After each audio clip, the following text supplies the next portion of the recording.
Bonjour Gérard Rampeau. Bonjour Jean-Philippe Denis. Gérard Rampeau, vous êtes enseignant IUP Banque Finance Assurance à l'université de Caen. Absolument. Gérard Rampeau, auteur de la Comédie de la notation. Ouvrage pour lequel je vous ai déjà reçu. C'était le 2 septembre 2019, la diffusion de cette émission. Et il y avait une conclusion à cette émission. Vous avez dit, s'il y a ralentissement économique, si les taux d'intérêt remontent, comme les agences de notation sont procycliques, ça va aller très mal. Je vous reçois donc aujourd'hui, ça va très mal. Voilà, on va dire ça comme ça va très mal. C'est-à-dire que la prophétie se réalise. Alors, une agence de notation a dégradé la France, Fitch Ratings, et donc, bien sûr, on peut l'accuser d'être procyclique. Je voudrais simplement indiquer que les régulateurs, je pense en particulier à la Banque Centrale Européenne, sont bien conscients de ce phénomène qui a été fort bien documenté par les études académiques. Du coup, le 22 avril 2020, tout au début de la crise Covid, la Banque Centrale Européenne, par un communiqué de presse, a annoncé qu'elle gelait l'ensemble des notations de la zone euro. Ce qui fait que pendant une année, même si les agences de notation ont dégradé tel ou tel émetteur, un État, une entreprise, une banque, la Banque Centrale Européenne n'en a pas tenu compte et a pu continuer à prendre comme garantie telle ou telle obligation d'un émetteur de la zone euro apportée par une banque en contrepartie d'un prêt. Donc la procyclicité, qui est une des caractéristiques essentielles que vous avez rappelées ici des agences de notation, un régulateur comme la Banque Centrale Européenne a réussi à finalement s'en libérer le temps du début de la crise de Covid, et ce qui a permis donc de continuer à financer assez facilement l'ensemble des institutions de la zone euro. Alors tout va bien, alors on n'a pas à s'inquiéter.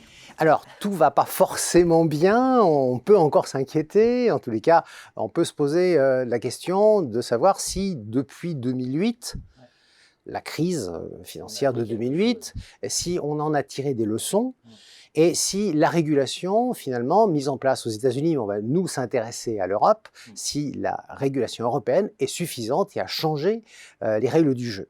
Je dirais pour paraphraser le guépard que si en apparence tout a changé, en réalité rien n'a été changé.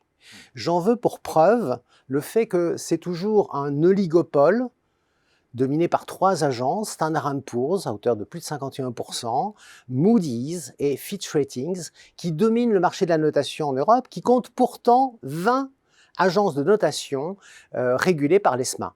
À L3, elles détiennent encore aujourd'hui 91% des parts de marché sur l'ensemble des notes qui sont diffusées, qui sont achetées, qui sont communiquées à l'intérieur de la zone euro. Donc on a quand même encore ce phénomène qui fait que quand on est un oligopole, on peut fixer des prix très élevés pour des études et des notations dont la qualité reste encore incertaine.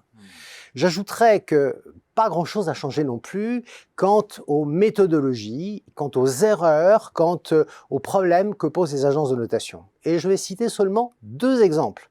Deux exemples qui, me semble-t-il, illustrent ce phénomène des difficultés de travailler avec des tiers de confiance qui n'en sont pas vraiment. La première, c'est la plus grosse amende jamais infligée par l'ESMA, le régulateur des marchés financiers et des agences de notation en Europe.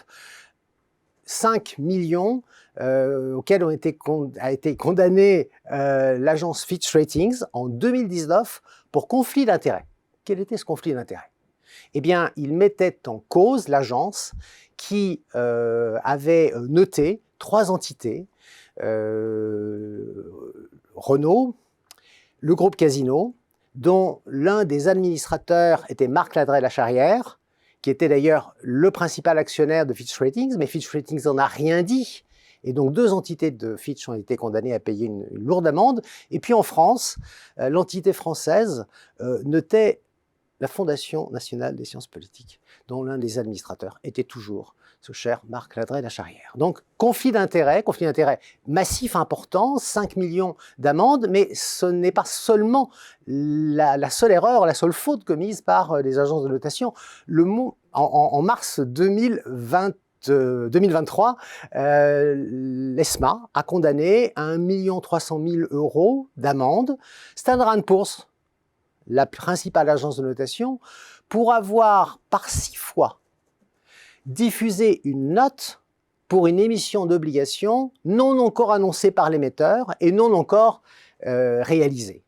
Donc là encore, on peut se dire que les pieds nickelés sont de retour, ils ne nous déçoivent pas. Rien n'a changé depuis 2008. Ils ne déçoivent pas. On notera quand même que le montant des amendes européennes, c'est quand même sans commune mesure avec le montant des amendes américaines. Hein. Petit joueur. Petit joueur, tout petit joueur. Donc le retour des pieds nickelés, voilà, et donc dégradation de la note française.